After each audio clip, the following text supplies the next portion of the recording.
Ана тілі оқулығындағы 28-ші жаңа сабақ тасымал тақырыбы. Бірінші жаттығу. Өлеңді мәнерлеп оқы. Құрау құлыным. Құрау құлыным, құрығыма түсе ғой. Тазасын жеп сұлының, мөлдір судан іше ғой. Сен боларсың қазанат, мен болармын азамат. Құрау құлыным, желбіресін тұлымың. Бұл өлеңнің авторы Ұлықбек Есдәулет. Жақсы балалар, олай болса, сандықшадағы сөзге қарайық. Қазанат дегеніміз не?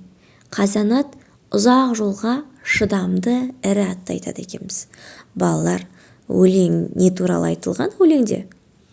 Дұрыс айтасыңдар. Құрау деп, құлынын шақырып тұр екен, құрығыма түсе ғой деп. Ат балалар, 7 қазынамыздың бірі. Ат өте таза, жем жеген кезде сұлы жеп, судың тазасын ішеді екен. Қазанат дегеніміз ол ұзақ жолға шыдамды аттарды айтады екенбіз. Өлеңде құлынды қалай шақырған? Қалай шақырған балалар? Есімізге түсірейікші. Дұрыс айтасыңдар, құрау деп шақырады екен. Енді сендерден кітапта басқа төлдерді қалай шақырады деп сұрап тұр. Қойды қалай шақырады екен балалар? Пұшайт деп шақырады екен. Ешкіні шөре деп шақырады екен.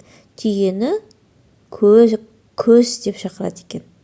Сиырды ауғау деп шақырады екен. Ал жылқыны құрау деп шақырады екен. Жақсы, жарайсыңдар балалар. Олай болса, екінші жаттығуға қарайық. Мақалды көркем жаз деді. Және тасымалданбайтын сөздердің астын сыз дейді. Балалар, есімізге түсірейікші, қандай сөздерді тасымалдауға болмайтын еді?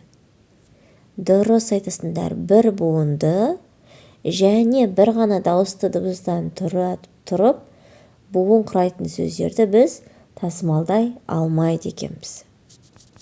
Ат тұяғын тай басар. Сондықтан бұл жердегі ат сөзін және тай сөздерін біз тасымалдай алмайды екенбіз. Өйткені бір ғана дауысты дыбыстан тұр екен. Жақсы балалар, ендеше үшінші жаттығу. Сөздерді тасымалдап жаз. Жылқышы сөзіне үлгі көрсетті балалар. Жылқышы деп бөлуге болады екен, және жылқышы деп бөлуімізге болады екен. Енді қалған сөздерді өзің қарап отырып, дұрыстап, тасымалдап үйрен. Төртінші жаттығу. Суреттен үй жануарлары мен құстарды тап, оларды ата. Балалар, мына жерде қандай жануарларын көріп тұрмыз?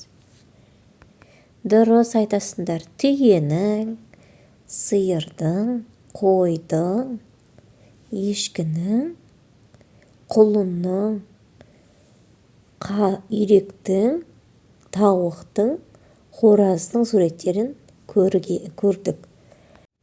Бүгінгі сабағымыз осы. Балалар, менің каналым ұнап жатса, тіркеліп, комментарий қалдыруды ұмытпаймыз. Келесі сабақта кездескенше сау, саламат болыңдар.